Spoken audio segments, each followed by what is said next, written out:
अध्याय 8 भगवत प्राप्ति। अर्जुन ने कहा, हे भगवान, हे पुरुषोत्तम, ब्रह्म क्या है, आत्मा क्या है, सकाम कर्म क्या है, यह भौतिक जगत क्या है तथा देवता क्या है? कृपा करके यह सब मुझे बताइए। हे मधुसूदन, यज्ञ का स्वामी कौन है और वह शरीर में कैसे रहता है, और मृत्यु के समय भक्ति में लगे रहने वाले आपको कैसे जान पाते हैं? भगवान ने कहा, अविनाशी और दिव्य जीव ब्रह्म कहलाता है और उसका नित्य स्वभाव अध्यात्म या आत्म कहलाता है। जीवों के भौतिक शरीर से संबंधित गतिविधि कर्म या सकाम कर्म कहलाती है। हे देहधारियों में श्रेष्ठ, निरंतर परिवर्तनशील यह भौतिक प्रकृति अधिभूत कहलाती है। भगवान का विराट रूप, जिसमें सूर्य तथा चंद्र जैसे समस्त देवता सम्मिलित हैं, अधिदैव कहलाता है तथा प्रत्येक देहधारी के हृदय में परमात्मा स्वरूप स्थित मैं परमेश्वर अधियज्ञ कहलाता हूँ। और जीवन के अंत में जो केवल मेरा स्मरण करते हुए शरीर का त्याग करता है, वह तुरंत मेरे स्वभाव को प्राप्त करता है, इसमें रंच मात्र भी संदेह नहीं है। हे कुंती पुत्र, शरीर त्यागते समय मनुष्य जिस जिस भाव का स्मरण करता है, वह उस भाव को निश्चित रूप से प्राप्त होता है। अतएव हे अर्जुन, तुम्हें सदैव कृष्ण रूप में मेरा चिंतन करना चाहिए और साथ ही युद्ध करने के कर्तव्य को भी पूरा करना चाहिए। अपने कर्मों को मुझे समर्पित करके तथा अपने मन एवं बुद्धि को मुझ में स्थिर करके तुम निश्चित रूप से मुझे प्राप्त कर सकोगे। हे पार्थ, जो व्यक्ति मेरा स्मरण करने में अपना मन निरंतर लगाए रखकर अविचलित भाव से भगवान के रूप में मेरा ध्यान करता है, वह मुझको अवश्य ही प्राप्त होता है। मनुष्य को चाहिए कि परम पुरुष का ध्यान सर्वज्ञ, पुरातन, नियंता, लघुतम से भी लघुतर, प्रत्येक का पालन करता, समस्त भौतिक बुद्धि से परे, अचिंत्य तथा नित्य पुरुष के रूप में करे। वे सूर्य की भांति तेजवान हैं और इस भौतिक प्रकृति से परे दिव्य रूप है।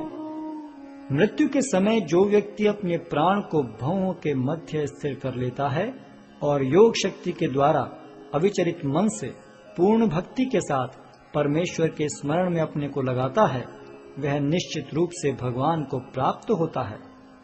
जो वेदों के ज्ञाता हैं, जो ओंकार का उच्चारण करते हैं और जो संन्यास आश्रम के बड़े बड़े मुनि हैं, वे ब्रह्म में प्रवेश करते हैं। ऐसी सिद्धि की इच्छा करने वाले ब्रह्मचर्य व्रत का अभ्यास करते हैं। अब मैं तुम्हें वह विधि बताऊंगा जिससे कोई भी व्यक्ति मुक्ति लाभ कर सकता है। इस योगाभ्यास में स्थित होकर तथा अक्षरों के परम संयोग यानी ओंकार का उच्चारण करते हुए यदि कोई भगवान का चिंतन करता है और अपने शरीर का त्याग करता है, तो वह निश्चित रूप से आध्यात्मिक लोकों को जाता है। हे अर्जुन, जो अनन्य भाव से निरंतर मेरा स्मरण करता है, उसके लिए मैं सुलभ हूँ, क्योंकि वह मेरी भक्ति में प्रवृत्त रहता है। मुझे प्राप्त करके महापुरुष जो भक्ति योगी हैं, कभी भी दुखों से पूर्ण इस अनित्य जगत में नहीं लौटते, क्योंकि उन्हें परम सिद्धि प्राप्त हो चुकी होती है। इस जगत में सर्वोच्च लोक से लेकर निम्नतर सारे लोग दुखों के घर हैं, जहाँ जन्म तथा मरण का चक्कर लगा रहता है।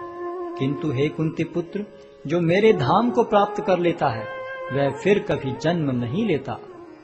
मानवीय गणना के अनुसार 1000 युग मिलकर ब्रह्मा का एक दिन बनता है और इतनी ही बड़ी ब्रह्मा की रात्रि भी होती है। ब्रह्मा के दिन के शुभारंभ में सारे जीव अव्यक्त अवस्था से व्यक्त होते हैं और फिर जब रात्रि आती है तो वे पुनः अव्यक्त में विलीन हो जाते हैं। जब जब ब्रह्मा का दिन आता है तो सारे जीव प्रकट होते हैं और ब्रह्मा की रात्रि होते ही असहायवत विलीन हो जाते हैं। इसके अतिरिक्त एक अन्य अव्यक्त प्रकृति है जो शाश्वत है और इस व्यक्त तथा अव्यक्त पदार्थ से परे है। यह परा और कभी नाश न होने वाली है। जब इस संसार का सब कुछ लय हो जाता है, तब भी उसका नाश नहीं होता। जिसे वेदांती अप्रकट तथा अविनाशी बताते हैं, जो परम गंतव्य है, जिसे प्राप्त कर लेने पर कोई वापस नहीं आता, वही मेरा परम धाम है। भगवान जो सबसे महान है, अनन्य भक्ति द्वारा ही प्राप्त किए जा सकते हैं। यद्यपि वे अपने धाम में विराजमान रहते हैं, तो भी वे सर्वव्यापी हैं और उनमें सब कुछ स्थित है। हे भरत श्रेष्ठ, अब मैं तुम्हें उन विभिन्न कालों को बताऊंगा जिनमें इस संसार से प्रयाण करने के बाद योगी पुनः आता है अथवा नहीं आता। जो पर ब्रह्म के ज्ञाता हैं, वे अग्निदेव के प्रभाव में, प्रकाश में, दिन के शुभ क्षण में, शुक्ल पक्ष में या जब सूर्य उत्तरायण में रहता है, उन 6 मासों में इस संसार से शरीर त्याग करने पर उस पर ब्रह्म को प्राप्त करते हैं। जो योगी धुएं, रात्रि, कृष्ण पक्ष में या सूर्य के दक्षिणायन रहने के 6 महीनों में दिवंगत होता है, वह चंद्रलोक को जाता है, किंतु वहां से पुनः चला आता है। वैदिक मतानुसार इस संसार से प्रयाण करने के 2 मार्ग हैं, एक प्रकाश का तथा दूसरा अंधकार का। जब मनुष्य प्रकाश के मार्ग से जाता है तो वह वापस नहीं आता, किंतु अंधकार के मार्ग से जाने वाला पुनः लौट कर आता है। हे अर्जुन, यद्यपि भक्तगण इन दोनों मार्गों को जानते हैं, किंतु वे मोहग्रस्त नहीं होते, अतः तुम भक्ति में सदैव स्थिर रहो। जो व्यक्ति भक्ति मार्ग स्वीकार करता है, वह वेदाध्ययन, तपस्या, दान, दार्शनिक तथा सकाम कर्म करने से प्राप्त होने वाले फलों से वंचित नहीं होता। वह मात्र भक्ति संपन्न करके इन समस्त फलों की प्राप्ति करता है और अंत में परम नित्य धाम को प्राप्त होता है।